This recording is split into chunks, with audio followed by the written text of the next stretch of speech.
ආයුබෝවන් සුබ දවසක් හැම දිනකටම. ඔන්න අදත් ඉතින් ටික දවසකට පස්සේ මම ළඟ තියෙන ලස්සන පැල ටිකක් තියලා මගේ ලිවිං රූම් එකේ පෙනුම ටිකක් වෙනස් කරගත්තා. ඉතින් මෙතන මේ තියලා තියෙන මේ පෝතෝස් ප්ලාන්ට් එකක්.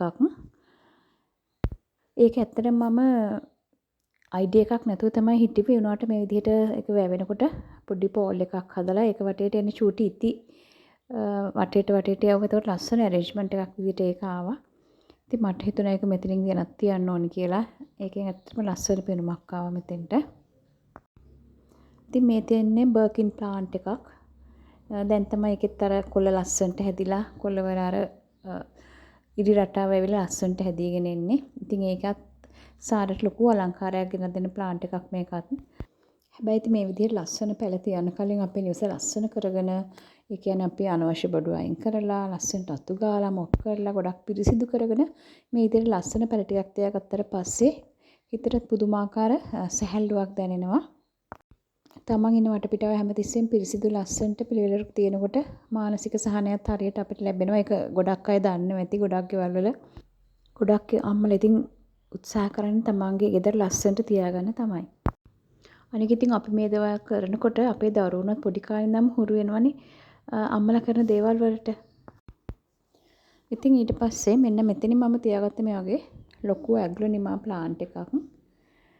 ඒකත් පහුගිය වැහි දවස්වල ඉතින් මම මේ ටික එළියෙන් තමයි තියලා තිබුණේ.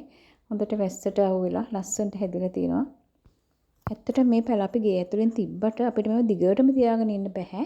කොහොමත් සති දෙක තුනක් යනකොට අපි මේව එළියට දාලා ආපහු ඒගොල්ලන්ට අවශ්‍ය සාධක හිරු එළිය ජලය හොඳට ලබා දෙන්න ඕනි. ඒක නිසා තමයි මම ඇත්තටම මේ මාසෙක දෙක තුනකට සැරයක් මේ මගේ නිවස වෙනස් කරගන්නෙත්. මොකද එකම ප්ලාන්ට් එක දිගටම තියාගත්තොත් අපිට ඒක මේ වගේ ලස්සන සරුසාර විදිහට හැදලා තියෙන එක අඩු වෙනවා.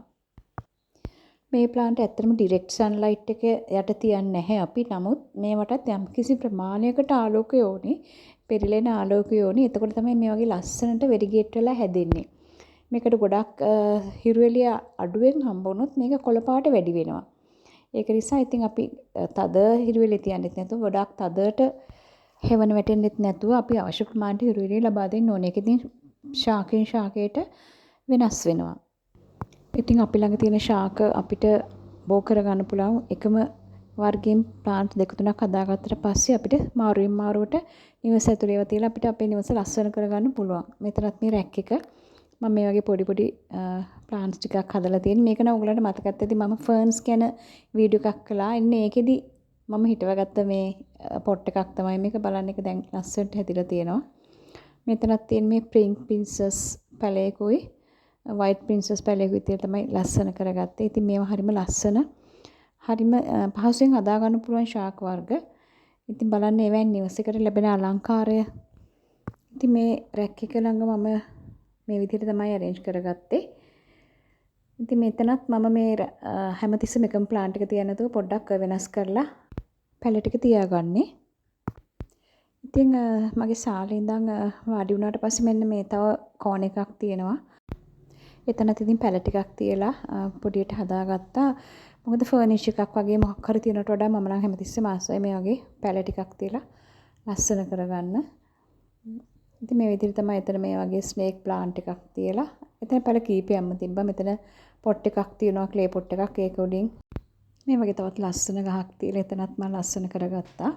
මෙතනත් උඩ පොඩ්ඩක් මගේ හුක් එකක් දාලා මම කොහොමද හදාගෙන තියෙන්නේ හැංගින් පොට්ස් ටිකක් එල්ලන්න පුළුවන් විදිහට. ඉතින් අනිවාර්යෙන් මගේ එතන මේ කොහොමත් මම හැංගින් පොට් එකක් එල්ලනවා. ඉතින් මේ පෝතෝස් එක තමයි ගොඩක් වෙලාවට මෙතන එල්ලන්නේ. ඔයගොල්ලෝ පොඩ්ඩක් බලන්නකෝ හැංගින් පොට් එකක් දෙකක් නිවස ඇතුලෙන් තියලා පුදුමාකාර ලස්සනක් තමයි එන්නේ. ඉතින් එතන පොඩ්ඩක් ඉඩ තියෙන නිසා ඒ පොට් එකත් එක්ක මීට වඩා පොඩ්ඩක් පහලින් මම මෙන්න මේගේ ෆර්න්ස් එකකුත් එල්ලලා ගත්තා. මොකද මේවලත් ගොඩක් ආලෝකය අවශ්‍ය නැති ඒවා. ඉතින් ඒකෙනුත් මෙතෙන්ට ලස්සන පෙනුමක් ආවා.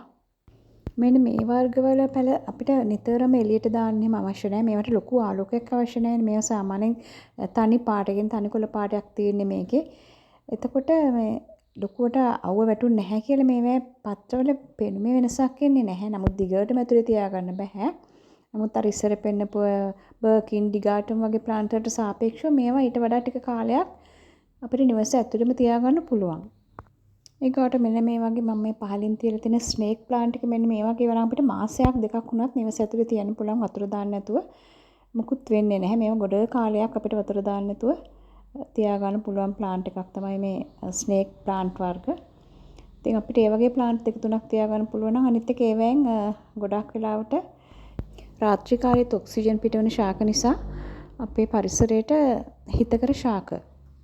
අපි ඉතින් පොඩි ඊටක ශාක ටිකක් වැඩිපුර තියාගන්න ඕන නම් අපි ඒවා ගැන සැලකිලිමත් වෙන්න ඕන. සමහරක් ශාක වර්ග වලින් රාත්‍රියට ඔක්සිජන් පිට වෙන්නේ නැහැ. නමුත් ඔය ස්නේක් ප්ලාන්ට්, පෝතෝස් වර්ග වගේ වෙන් රාත්‍රියටත් ඔක්සිජන් පිට කරන නිසා නිවස ඇතුළේ ඒවා දිගටම තියාගන්න පුළුවන්. ඔන්න ඔය විදිහට තමයි ඉතින් මම මේ සැරේ ඉන්ඩෝර් ප්ලාන්ට්ස් වලින් ඉතින් මගේ නිවස ඇතුළ ලස්සන කරගත්තේ. ඉතින් මේ වගේ මනස සුවපත් කරන ලස්සන පරිසරයක් ඕගොල්ලොත් හදාගන්න. ඉතින් ආයෙත් වීඩියෝකින් හම්බෙනකල් හැම දිනාටම වාසනාවන්ත සුබ දවසක් ප්‍රාර්ථනා කරනවා.